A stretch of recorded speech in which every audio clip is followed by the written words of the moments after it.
Israel Hamas के बीच जंग जारी है, लेकिन इसी दौरान जो सबसे बड़ी जंग चल रही है वो है जिंदगी बचाने की जंग, खुद को जिंदा रखने की जंग और जान बचाने की जंग। इसी सिलसिले में एआईएम सदर असदुद्दीन ओवैसी ने एक बार फिर बड़ा हमला बोला।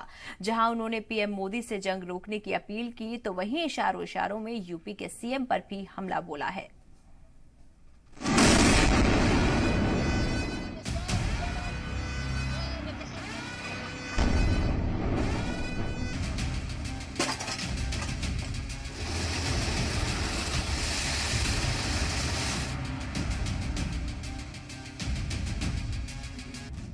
इजराइल और हमास की जंग जारी है।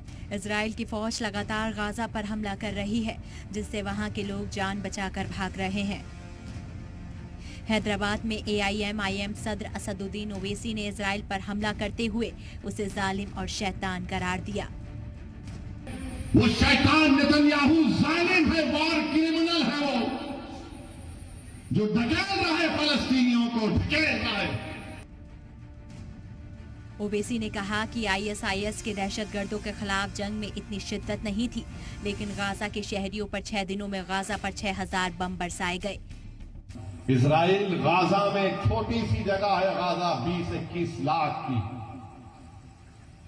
6 दिन में 6000 बम गाजा पर गिराए गए।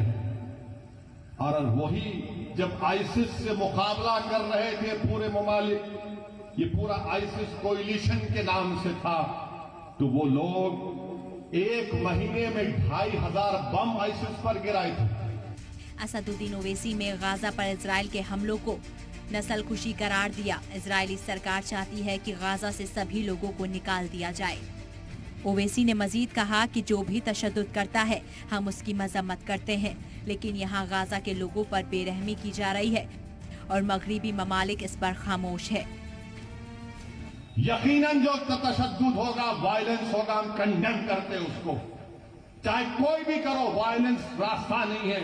मगर ये बताओ, ये कौन से वायलेंस है? ये तो नस्ल कशी है, ये तो आप उनको खत्म कर रहे हैं।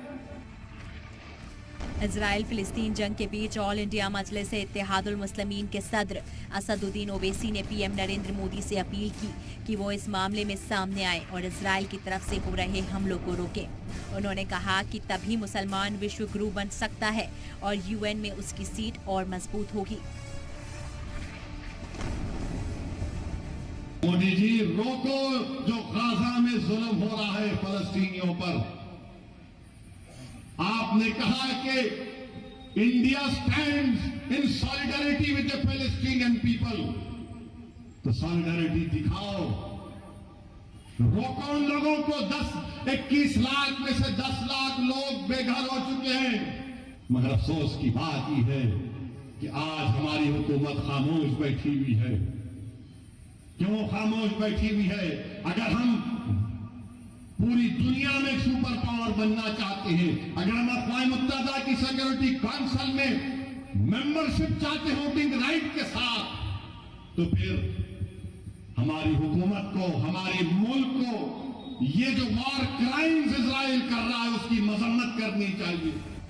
इस दौरान ओवैसी ने इशारों में यूपी हुकूमत पर भी हमला किया। उन्होंने कहा कि वो आज फिलिस्तीन की हिमायत का ऐलान करते हैं और सरकार उन्हें गिरफ्तार करे। मुल्क के चीफ मिनिस्टर ने कह दिया, क्या कहा उन्होंने कि अगर कोई फलस्तीन का नाम लेगा तो उसको बुक कर दो। सुनो मुख्यमंत्री, मैं फलस्तीन का झंडा तिरंगे के साथ लगा के आया, मैं फलस्तीन के लिए खड़ा हूं और खड़ा रहूंगा इंशाअल्लाह ताला। फलस्तीन सिर्फ मुसलमानों का अरबों का मसला नहीं, फलस्तीन इंसानियत का मसला है। हिंदुस्तान में कई मुस्लिम तंजीमें पहले ही फिलिस्तीन की हिमायत में एहतजाज कर रही हैं और असदुद्दीन ओवैसी भी लगातार फिलिस्तीन के मुद्दे को उठा रहे हैं। उन्होंने कहा कि मुसलमानों को जज्बाती तौर पर फिलिस्तीन की हिमायत करनी चाहिए। ब्यूरो रिपोर्ट, जी मीडिया।